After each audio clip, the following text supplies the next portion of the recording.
సాధారణంగా నోటీసులు ఇవ్వడం, లేకపోతే గనక ఈ మనకి ఇష్యూ చేసేటటువంటి కోర్టు తరపున ఇష్యూ చేసేటటువంటిది ఏవైనా సరే ఫిజికల్‌గా ఇవ్వాలి, సంతకం తీసుకోవాలి. అట్లాంటి చోట్ల మనుషులు లేకుండా ఉన్నా లేవని చెప్పించడం లాంటివి జరుగుతా ఉంటాయి.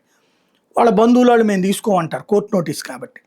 అట్లాగే ఏళ్ల తరబడి కేసులు పెండింగ్ జరిగిపోతున్నటువంటి దశలో ఇప్పుడు కొత్త డిజిటల్ కాన్సెప్ట్‌ని తీసుకొచ్చింది కోర్టులు.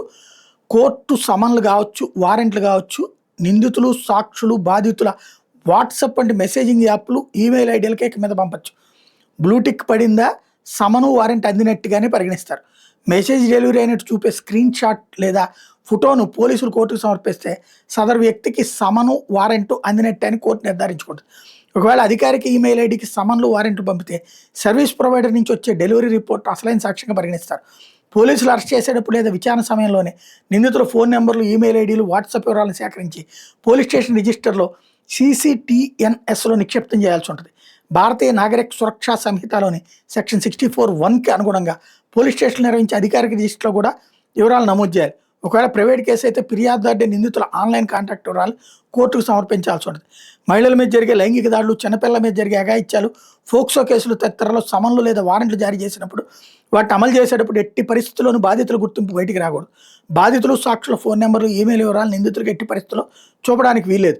ఒకవేళ నిందితుడు లేదా సాక్షికి సంబంధించిన ఫోన్ నెంబర్, ఈమెయిల్ ఐడి లభించకపోయినా, ఆన్లైన్ మెసేజ్ డెలివరీ ఫెయిల్ అయినా పోలీసుల వివరాలను రికార్డు చేసి ఎలక్ట్రానిక్ సమన్ల ప్రింట్అవుట్ తీసుకుని పాత పద్ధతిలో నేరుగా వెళ్ళి అందజేస్తారు. నేరుగా ఇచ్చే సమయంలో డిజిటల్ సాక్ష్యం కోసం నిందితుడి సాక్షుల సంతకంతో పాటు ఫోటోలు కూడా తీసుకుని కోర్టుకు ఆన్లైన్ ద్వారా పంపుతారు. పోలీస్ స్టేషన్ అధికారి వారెంట్ నిందితుడికి అందజేసినా లేదా కొన్ని కారణాల వల్ల అందజేయకపోయినా దానికి సంబంధించిన నివేదికను వెంటనే కోర్టుకు పంపాలి. ఈ నివేదికతో పాటు బెయిల్ బాండ్లు, ఫోటోగ్రాఫ్లు, ఎక్నాలెడ్జ్మెంట్లు వంటి పత్రాలను జడ్జ్ చేయాలి. వీటన్నింటి భౌతికంగా కాకుండా కోర్టు సాఫ్ట్వేర్ CIS, పోలీసులు సాఫ్ట్వేర్ CVNTS ద్వారా ఎలక్ట్రానిక్ రూపంలోనే కోర్టుకు పంపాల్సి ఉంటుంది.